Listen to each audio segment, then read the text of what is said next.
প্রিয় শিক্ষার্থী বন্ধুরা, আসসালামু আলাইকুম। আপনারা জানেন আপনাদের যে এইচএসসি পরীক্ষা সেটা অলরেডি হয়ে গেছে এবং এইচএসসির পর আপনাদের রেজাল্ট পাবেন খুব শীঘ্রই।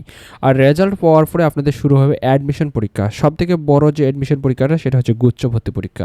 আপনাদের গুচ্ছ ভর্তি পরীক্ষাটি কবে অনুষ্ঠিত হবে এই ভিডিওতে আপনাদেরকে জানাবো। ভিডিওটি শেষ পর্যন্ত কন্টিনিউ করতে থাকুন। তারপরে বলবো আপনারা যদি আসলেই অ্যাডমিশনের সকল আপডেট পেতে চান আমাদের চ্যানেলটি সাবস্ক্রাইব করে দেবেন। চলুন আপনাদেরকে কবে পরীক্ষাটি হতে পারে সেটা আপনাদেরকে স্পষ্ট একটু ধারণা দেওয়ার চেষ্টা করি।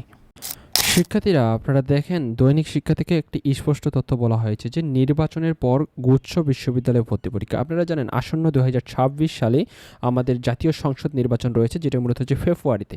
এই ফেব্রুয়ারিতে নির্বাচন থাকার কারণে আমাদের যে গুচ্ছ ভর্তি পরীক্ষাটি সেটা কিন্তু পিছানো যাচ্ছে। এখানে একটা আপনি স্পষ্টভাবে দেখেন, গুচ্ছ বিশ্ববিদ্যালয়গুলো 2025-26 শিক্ষাবর্ষে স্নাতক ভর্তি পরীক্ষা জাতীয় নির্বাচনের আগে হচ্ছে না।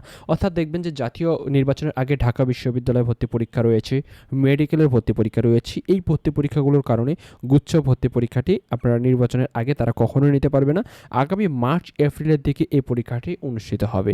আপনারা যারা গুচ্ছ ভর্তি পরীক্ষায় অংশগ্রহণ করতে যাচ্ছেন তারা অবশ্যই মার্চ এবং এপ্রিলে, যেহেতু এই পরীক্ষাটি হবে, তাই এই মুহূর্তে আপনারা চূড়ান্ত প্রিপারেশন শুরু করে দেন এবং খুব দ্রুত আপনাদের যে বিজ্ঞপ্তিগুলো আপনারা দেখবেন যে 19 তারিখের মাঝে আপনি রেজাল্টগুলো পেয়ে যাচ্ছেন।